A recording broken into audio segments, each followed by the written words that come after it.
Steelers. Pittsburgh do this all the time. I've been playing them for 13 years. When you avoid the middle, they go into the middle. It's never changed.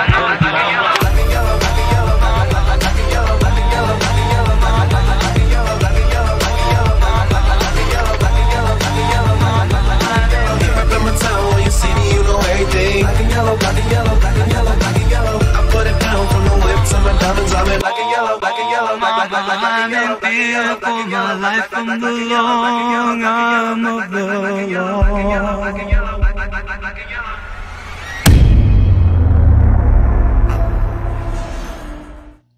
And welcome back to the 7th episode of the Steel City Sermon. I am your host, Mr. Roy Countryman. This episode is brought to you by Blitzalytics.com, and we're going to jump right into the Steelers football recap and the way we always start the show here, and that's jumping right into the prelude. And what a disappointing loss we're coming off of last Sunday evening in prime time against the Buffalo Bills. We're going to have to regroup on the fly because we need these last two games to hopefully be able to give us a chance to get into the playoffs here and maybe make a little bit of noise with this defense that we have. So we're just going to jump right in. And first of all, I ain't even going to blame any player.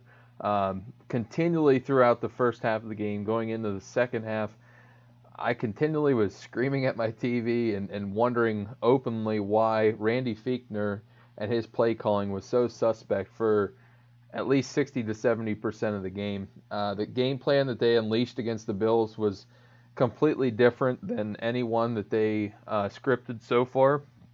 Excuse me. Especially with Devlin Hodges under center. It was just vastly different. That's the only thing you could say about it. Even whenever he came in relief, they didn't even throw all this down upon him. And just quickly to just kind of look at the ratios of the run to pass between Hodges and when he's been in relief and the games he started. The Chargers game that he was in, they rushed 36 times compared to 20 passing the ball 20 times. In the Cleveland game, the Steelers rushed 32 times and only attempted 21 passes. And then against the Cardinals, they ran the ball 35 times and only selected to pass 19 times. But on last Sunday evening, the Steelers decided to switch that ratio up vastly. They ran the ball only 15 times. That's unbelievable, while attempting a season high for Hodges and I believe all the quarterbacks of 38 pass attempts. Maybe outside of Ben's first game in New England. That's unacceptable in my opinion. I don't see how you're game planning to win, especially with the first 15 plays that are scripted in a game. They had the number 2 or 3 ranked pass defense in the entire league. Why would you come out in and openly attack like that? It's unbelievable. But to get back to that ratio on Sunday night, they rushed the ball 15 times, as I said, while attempting 38 passes. Of the 38 passes, 15 of them were attempted once the Bills took the 17-10 lead in the fourth quarter. But over that time, the Steelers did rush the ball once. But while all these numbers are taken kind of in context here, it also means that by the time that they had lost the lead in the second half, they had already attempted 23 passes compared to 14 rushes. So it wasn't like they were always behind the entire game and decided to sling the ball around to try to come back. No, they openly had a game plan to attack a pass defense that was one of the better, top 5 in the league. And I just don't understand it. Oh, and don't forget that they decided to dress 5 running backs this game. That's egregious. You can't do that when you have that many active and healthy running backs. I know it was Connor's first game back, and they really fed him the higher percentage of snaps when you look at all the running backs' plays. So don't forget they ran 5 running backs out there dressed in this game, and they still decided to sling the ball around. One of the other surprises of the game plan was how aggressively they attacked Tre'Davious White, who's having a top 3 type cornerback season coming into this game. He only yielded less than 50% completion percentage on any time he was being targeted, and he had surrendered no touchdown passes. And on top of that, the cherry on top, he was one of the league leaders in interceptions. So you're openly picking on a guy that's elite and shutting down one side of the field. But if you look, his cohort opposite him, Mr. Levi Wallace, was yielding a 67 completion percent rate. Why would you not target him instead of White? And I don't know if that was Fichtner or Hodges, but you got to say it was somewhat Fichtner because of the amount of plays. His first target and his first look was over to that side of the field. Not only that, it's just openly questionable. I have so many notes on this, I'm trying to keep track of it. When the Steelers did run the ball, they made the head-scratching decision to not only, keep committed to it, which they have been all the games previously before Connor's comeback being healthy, but they continually tried running to the edge, either off tackle or just straight outside. Of the 15 runs that they had called and played, 8 of them were off tackle or outside. Those 8 runs only gained a total of 11 yards. You can see that was chump change. It wasn't completing anything because the amount of athleticism and speed they have on that defense from either the secondary coming down and filling hard or Tremaine Edmonds, the monster who has sideline-to-sideline capability and length like he's one of the Monstars in Space Jam. But by comparison, when the Steelers decided to go north-south right in between the tackles, they had 7 carries and they got a whopping 40 yards out of it. So you look at the ratios there and you see what's working. As an offensive coordinator, why do you not adjust your game plan when you're in a game that you were never down more than 1 score? 1 score. Why would you not go north-south running, go in between the tackles and go upfield instead of continually calling those plays off tackle and outside where you know you're going to get slaughtered by the speed of this defense, which is one of the top 10 in the league, and I'm thankful that they put Buffalo actually on a primetime game to convince a lot of fans that they are a good team and a playoff team that's well-deserved of that. And finally here, the Wildcat must go. Okay, Fichtner, I understand you some sleight of hand, you're trying to utilize some nifty footing and some nifty skill sets that Samuels has, but Pouncey had the low snap, which he's known for, but then it just snowballed from there, and it worked in week 4. Then it almost got tossed completely away after the interception against the Ravens. And now after the fumble this week, I'm sorry, I don't want to see it no more. I don't want to see it. I would rather see Benny Snell running 5 times consecutively straight into the offensive lineman's back, getting 2 yards, than seeing a guy fumble a snap or not know what to do. Let the quarterback be under center. Give him the confidence and the ability to call audibles and at least throw the football forward. Even if he's throwing interceptions, I'd rather see him throw the interceptions than a running back. I'm sorry, he just doesn't look comfortable. I don't want to see it no more. It's time to stop being cute when you're in a playoff race. Run the football downfield, stick to your identity with this dominant defense you have, and let's come up with a W here. So I got to tip the cap a little bit for Fichtner's work and total throughout the season. He's been kind of up and down here and there, but you got to tip the cap whenever he is working with a third and, if you want to call it 4-string quarterback, being that we traded Dobbs, and be able to have some sort of success and be able to win as many games as they had. That definitely speaks to his coaching ability and getting somebody prepared as he does per week. So I tip the cap somewhat, but this game was really almost a blessing in disguise for us if we are going to make the playoffs, we need to stick to our identity, and that's running the football, sticking to that passing attempts under 25 in a game at max, throwing the football off of play action, especially if we have a healthy Connors, and if we're going to have a healthy Juju coming back this week, the development of Washington and Deontay Johnson, and maybe we get back McDonald healthy, we have some playmakers here. And maybe that's why it was I just didn't understand, because we had all these guys that were missing this past game, and you're playing against one of the best pass defense, and we completely forget about the running game, and we can't do that with our defense with how dominant they played. So, Randy Fichtner, I had to call you out a little bit in the first of all, but I'm not the second guy we're going to bring up here, and that's Duck Hodges. I've been beating the drum the last few episodes here on him, really riding the waves, and did he have his worst game yet? Absolutely, as a pro. Do I think he's going to hide in a hole because of it? Absolutely not. I think he's going to face it head on. And I really appreciate Tomlin, his candor coming out saying he's our quarterback, he's kind of dodging the questions about a short lease, because he was talking about the way Rudolph got another opportunity after his horrific interception game earlier in the season. They let him come back and gave him a chance to get above it. And unfortunately, he didn't, but at least he gave him that opportunity. He's given Duck the same opportunity here. And I don't think we're going to have a repeat of Mason. I think Duck's going to put this behind him, learn from his mistakes, and hopefully down the stretch here, this is, a blessing in disguise, as I called it. His numbers for this past week were ugly. They were 23 of 38, just over 200 yards. He only averaged a little over 5 yards a pass. He had 1 touchdown, but he had them ugly 4 interceptions. He took 4 sacks, and he only scrambled 1 time for 4 yards. And his quarterback rating was under 50. It was 43.9. Did he miss throws?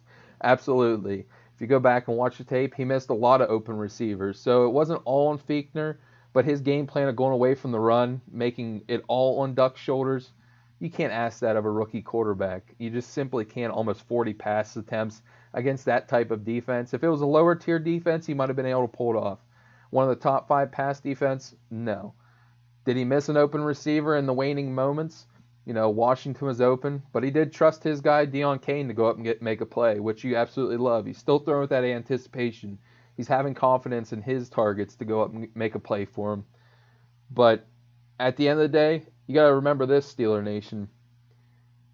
He threw those 4 interceptions, but he still was in a position to tie the ball game in the waning seconds of that game.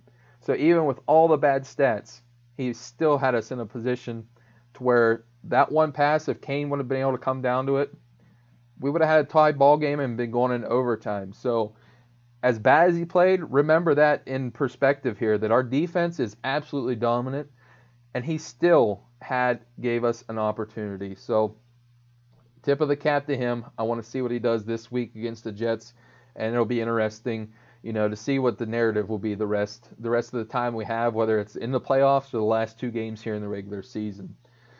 The next point I want to talk about here is the division of labor amongst running backs.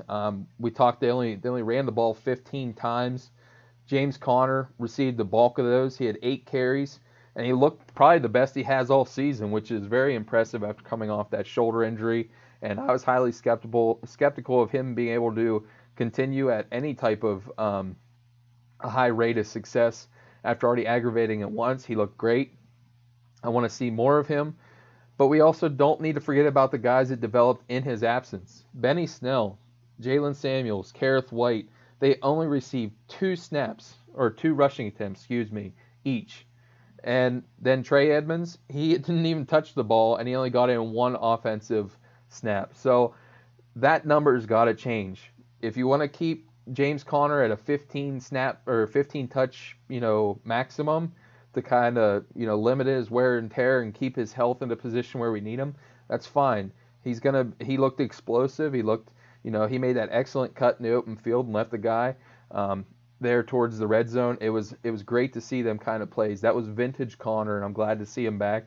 But we don't need to forget about Kareth White, who's looked explosive every run he's got. And the hammer, Benny Snell, in goal line. Put both him and Conner in a formation. They're both hammers. We don't have really a fullback now. Let's go for it. You have all these running backs. As I said before, they dressed 5 running backs last week. Use them in a variety of ways. Instead of the Wildcat, why don't you get more creative and maybe a short goal line type? So I just got to see more. The team total that we had amongst the running backs was 14 rushes. I said 15 early. 51 yards, under 4 yards a carry, 3.6. They only had a 17-yard gain as a long. So we got to see more rushing attempts. We got to be in that 25 to 35 rushing attempts, limiting those pass attempts for Duck. And that's the way we're going to win ball games if we make it to the playoffs, or if we make it down the stretch here to even win these last 2 games. We got to have that equation equaled out, not putting it all on the rookie quarterback. So I want to see the running back division going forward, how they're going to, divvy up the snaps. It was interesting the first week, but hopefully they get it all worked out now through practice and whatnot like that. What more can I say about our defense? And that's where I'm going to go next, is our defense is staying dominant, and they were the whole reason we were still in that game against Buffalo. TJ Watt, who I'm just going to crown him now, he should be the Defensive Player of the Year. If you look at his entirety of his season, he should be the Defensive Player of the Year. He had 4 tackles, 3 of them solo, a half sack, 2.5 tackles for loss, a pass defense, a couple quarterback hits. But you've seen he's punching at the ball at every moment. He almost caved the guy's chest in because of how hard he's swinging that right hook whenever he's around the ball carrier. And as dominant as he was, the heart and soul of our defense was even more dominant. Mr. Cam Hayward, he had 8 tackles, 5 solos. He had a pass defense in a key situation, and he hit the quarterback once. But he stuffed the run. He made Josh Allen's life miserable at a lot of different points. He was just a consistent pest, and being able to, collapse the pocket and really take the focus off of a lot of other, interior offensive linemen to give him a chance to do some stunts and inside work. The sack numbers weren't great, but he did have a lot of, influential play to give another guys, wrists off the edge and be able to, just get in the face of everybody.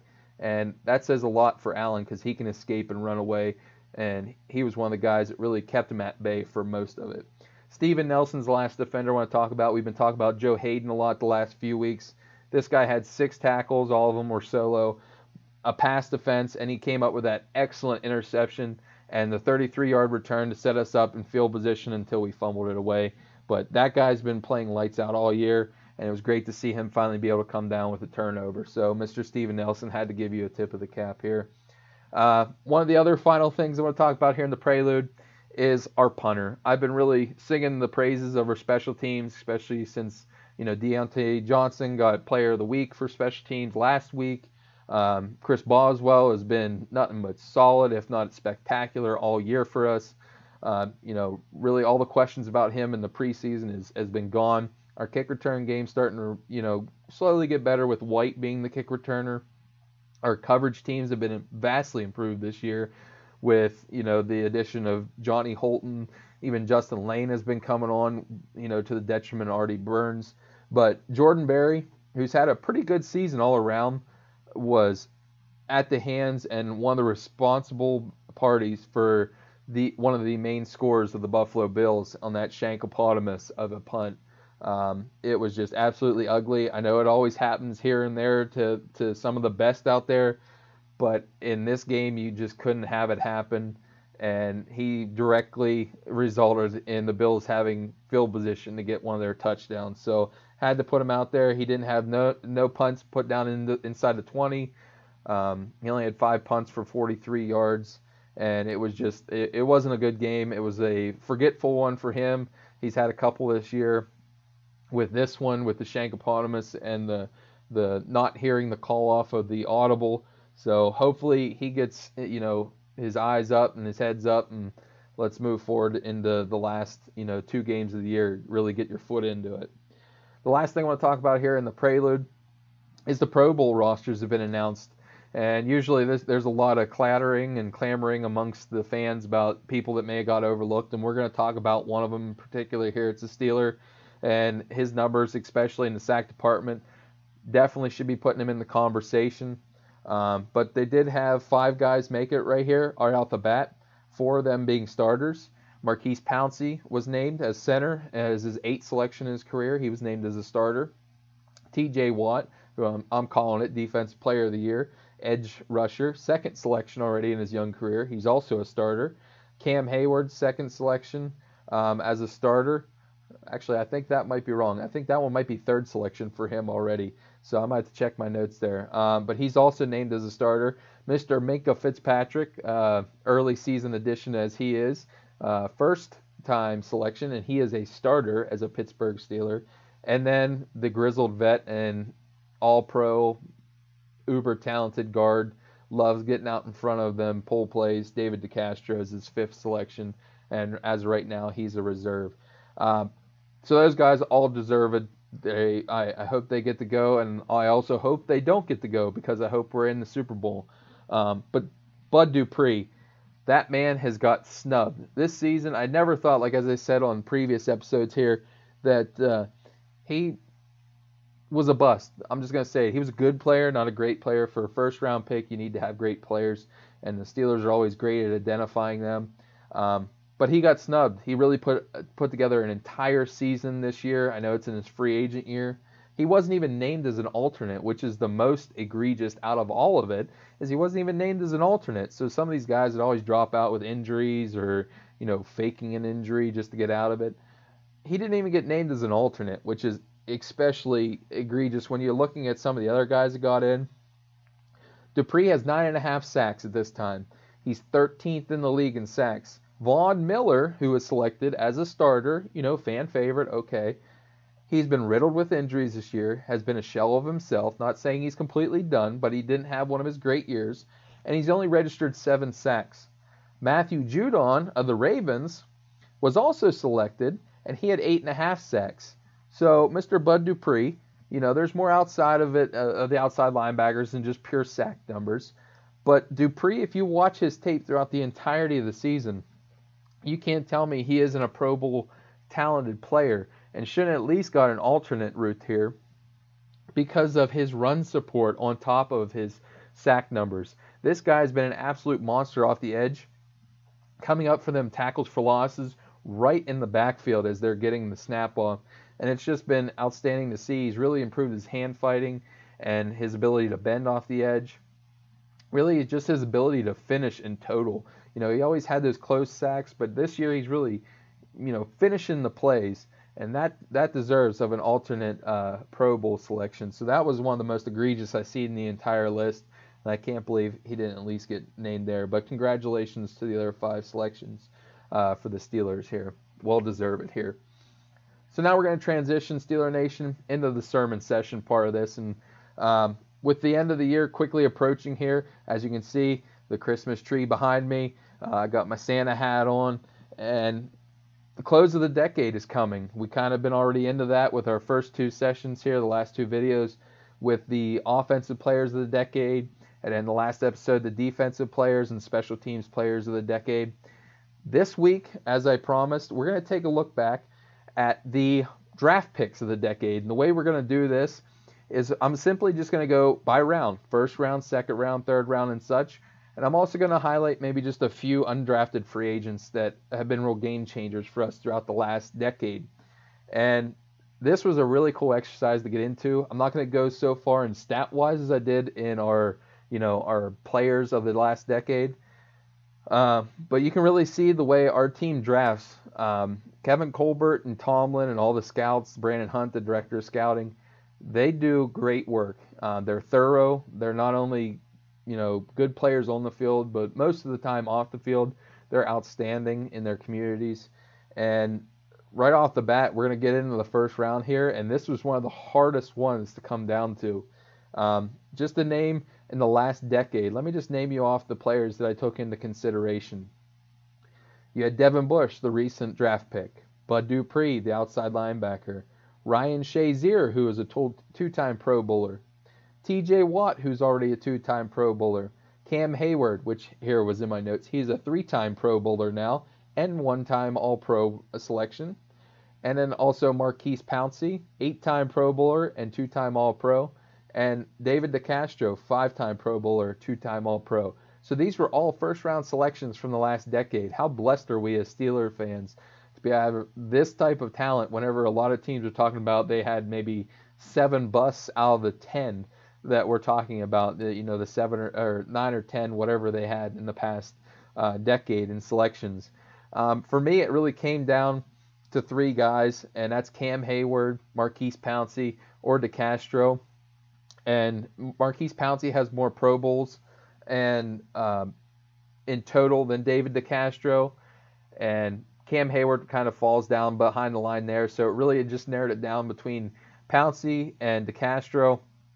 And man, this was so hard. It was like breaking straws and splitting hairs here. But I finally came down to the decision of David DeCastro. I think he would have had more Pro Bowl selections if he would have drafted by the same year as Pouncey. But this guy is going to be a Hall of Famer one day in the future, in my opinion.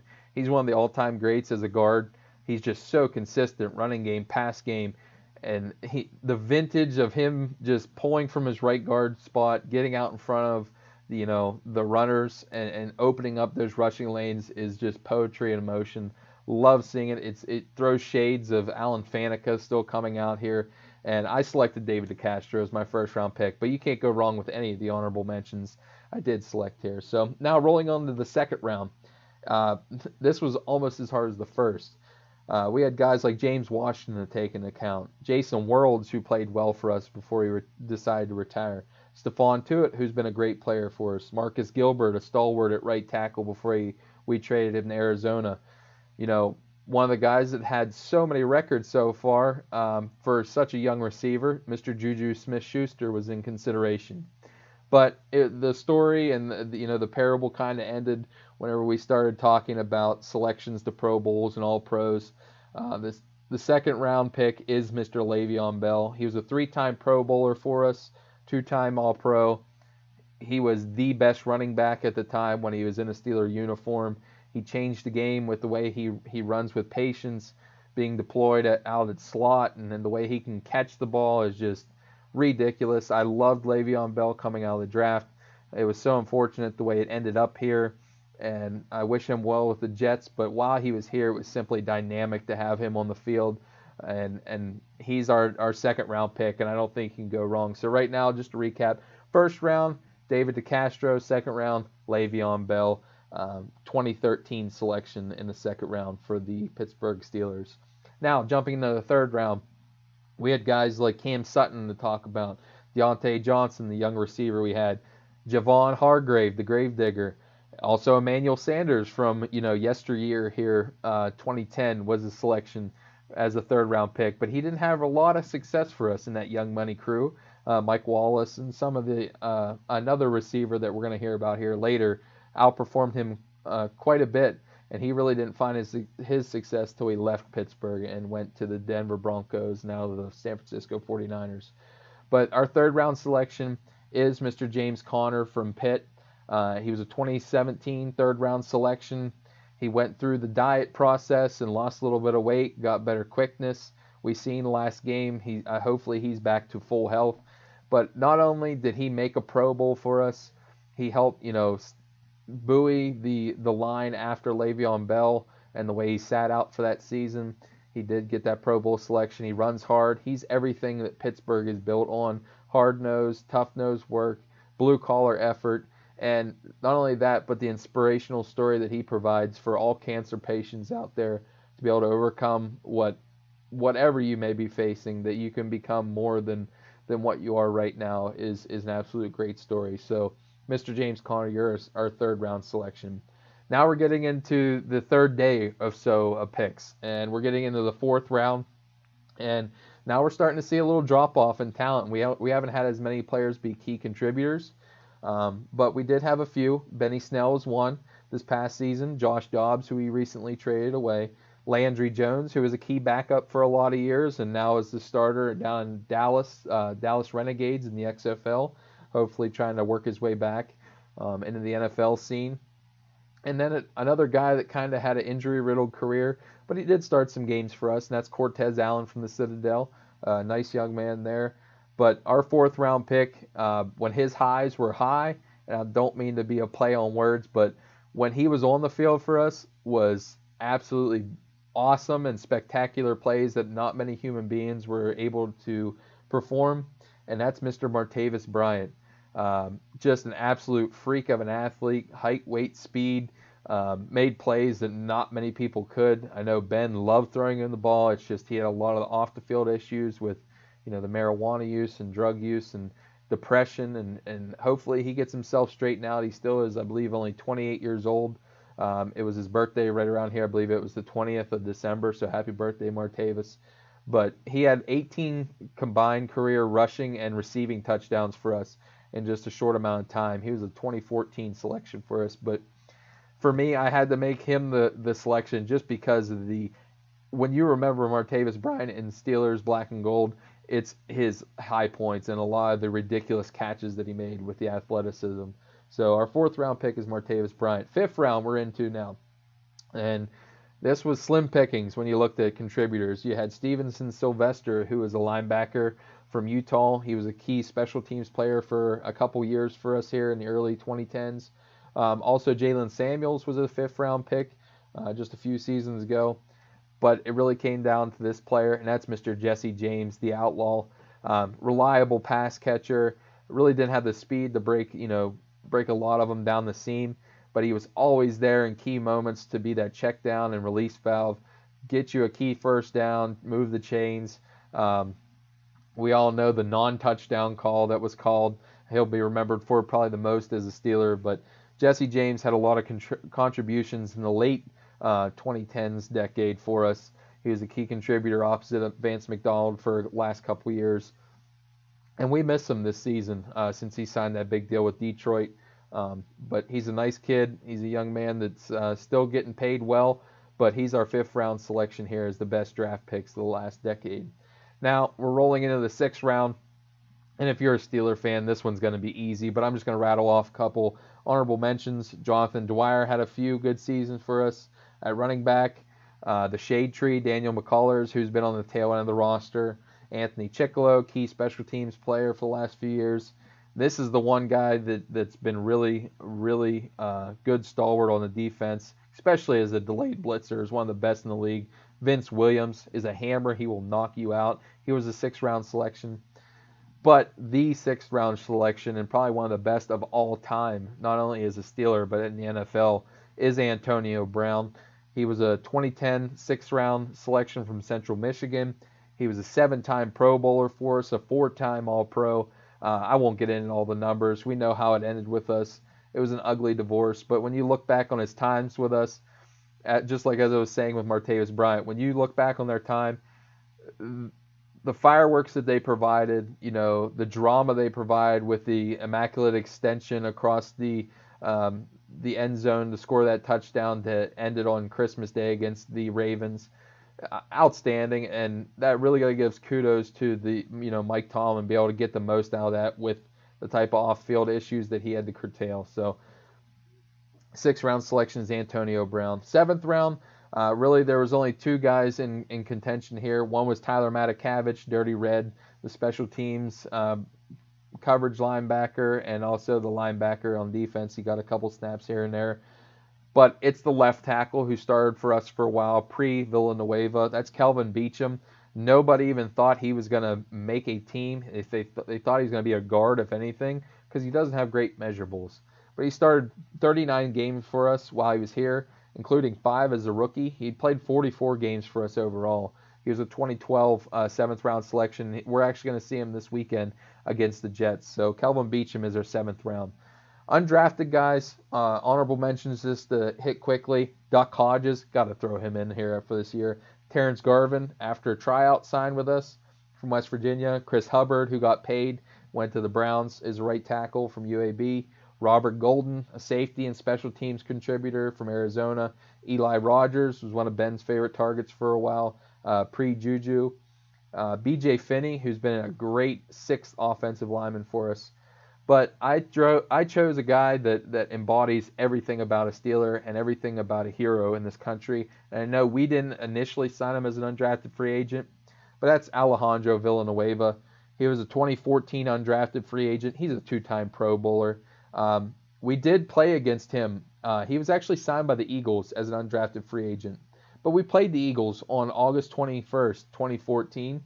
And it was none other than Mike Tomlin that looked across the field and seen this huge gargantuan man and seen him playing defensive line at his size and athleticism. So the Eagles waived him. The Steelers signed him. We converted him to a tackle, left him on the practice squad, let him work with Mike Munchak. And, he bulked up, which I believe it was like 70 or 80 pounds he put on to play offensive tackle. He was a great athlete. If you look back in his Army days, he played wide receiver on some plays and tight end. I believe he scored a touchdown. So I'm just going to claim him, even though he wasn't our initial undrafted free agent. We still got him in his first season as an undrafted free agent. That's Mr. Alejandro Villanueva. So just to recap here, our 1st-round pick, David DeCastro from back in 2012. 2nd round, Le'Veon Bell, Michigan State, 2013. 3rd round, James Conner, 2017. 4th round, Martavis Bryant, wide receiver, Clemson, 2014. 5th round, Jesse James, tight end from Penn State, 2015. Antonio Brown is our 6th round selection in 2010. 7th round, Kelvin Beachum, the offensive tackle from SMU in 2012, and our undrafted free agent, Alejandro Villanueva. So that's really, we're getting toward the tail end of our series here to end the decade.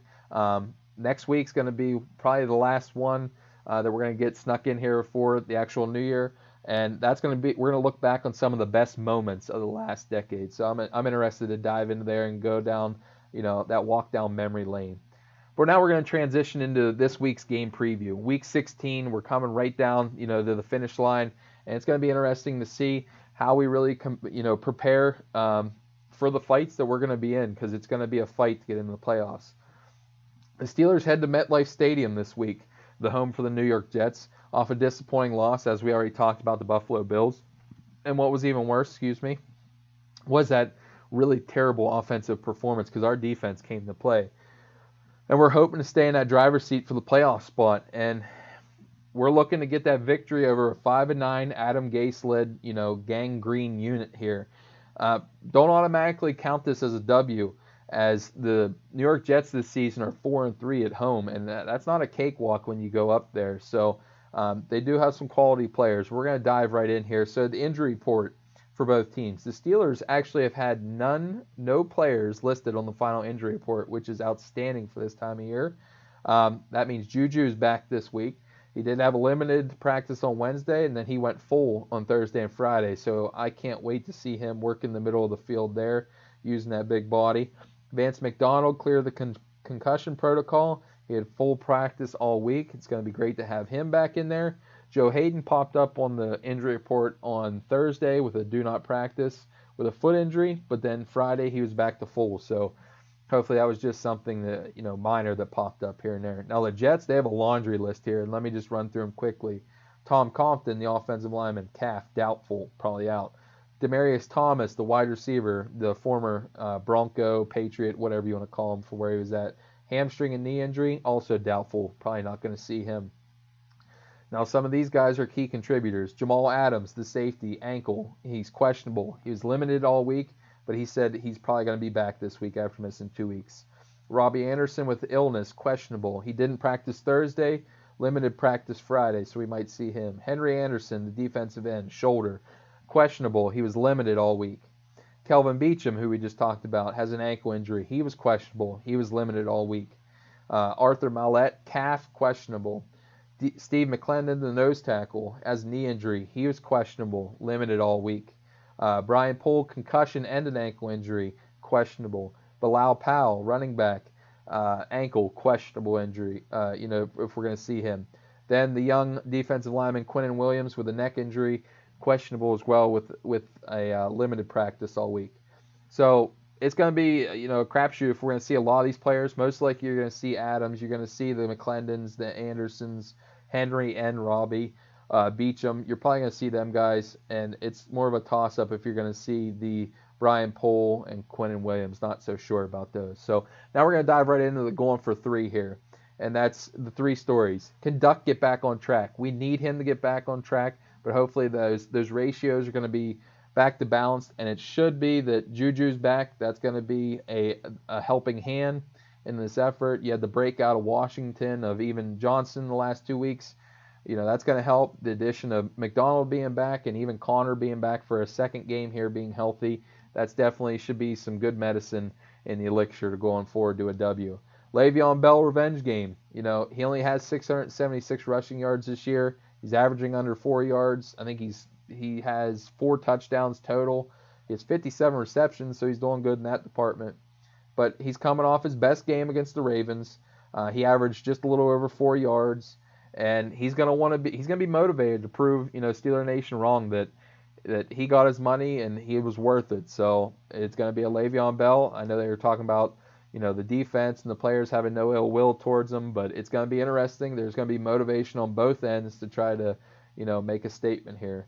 And will we be able to run the ball this week? Out of everything that I looked at in this matchup, the Jets have the second best rush defense in the NFL, only giving up 77.6 yards per game. So I talked about wanting to establish run, have to stay committed to it, but it's going to be tough sledding, but we just got to keep handing the ball off. And, you know, if you can't run outside, run north-south. Can't run north and south, and you see that the outside runs are working, adjust your game plan, Fiechner. Now we're going to dive into the 3 matchups to watch.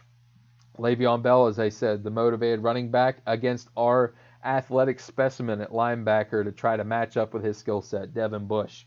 Jamal Adams, this strong safety who I mentioned in the injury report, against Duck Hodges. And I'm not saying that because of being a playmaking ball hawk. I'm saying this because Adams has 6.5 sacks this year as a safety, which is ridiculous. He's only 1.5 behind Adrian Wilson's single-season sack record for a defensive back. So that's where we're going to have to pay attention to him. Our offensive line is going to have to be aware when he drops down.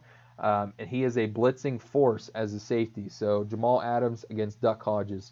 And then finally, even with Juju back, we're going James Washington opposite of Maurice Canady, who's played a lot at right corner lately. James Washington plays a lot of left wide receiver outside. And that downfield ability, Canady is susceptible to it.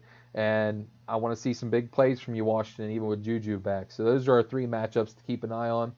So in the holiday and Christmas spirit here as we are in, the 3 ways now we're going to look at the Jets can gift the Steelers a victory. Ho, ho, ho. The first is to get Duck's confidence back up with letting him hit some easy throws early and then hit a bomb right away in the first quarter. So thank you, Jets. Let's get that off the Christmas list. The second one is letting us as offense to average over 4 yards per carry in the running game. Thank you, the Jets defense. We can let that happen, right? We'll give you some milk and cookies. And then finally, Mr. Sam Darnold, gift us with a pick 6. We want to see some touchdown dances. Let's make it a big man this week, either, you know, Cam Hayward or even Javon Hargrave. So finally, we're going to get right into the predictions here. I'm going with a Steeler victory against the Jets, even though they're on the road. Steelers 20, Jets 16. So finally, to try to wrap up this whole episode here, our 7th edition of the Steel City Sermon, we're going to wrap up with our trivia question. And last week's trivia question was in honor of Deontay Johnson with being mentioned as the AFC Special Teams Player of the Week. It was who has the franchise record for punt return touchdowns and how many. There was 2 of them, and it was Antoine Randall, one of my favorite players of all time, and Antonio Brown. Both had 4. So that's quite an accomplishment there. Now we're going to be doing this week's trivia question in honor of TJ Watt, as I said, about his Defensive Player of the Year accolades that may be raining down upon him at the end of the year and his candidacy. The Associated Press has been awarding Defensive Player of the Year since 1972. How many players have won the award in Steelers franchise history? Let me repeat that. The Associated Press has been awarding Defensive Player of the Year since 1972. How many players have won the award in Steelers franchise history? And I'll give you guys one hint. There was one player who won it twice. Let me just get up the stretch for you real quick, maybe to throw you a hint here. There we go. So I just got to give a shout out to my man Cody Chrissy here for the sweet jersey, Mr. You know the number. One of the only 2 retired in Steeler history. So that's our trivia question. You guys know you can hit me up on Twitter. My personal Twitter is @PreacherBoyRoy. The show's Twitter is @SteelCitySermon. I hope the Steelers come out with a W this week. I'm looking forward to it. I hope everybody has a Merry Christmas, Happy Holidays, and I hope to see you back next week. And as always, stay humble, be a blessing. Pittsburgh Steelers. Pittsburgh do this all the time. I've been playing them for 13 years. When you avoid the middle, they go into the middle. It's never changed.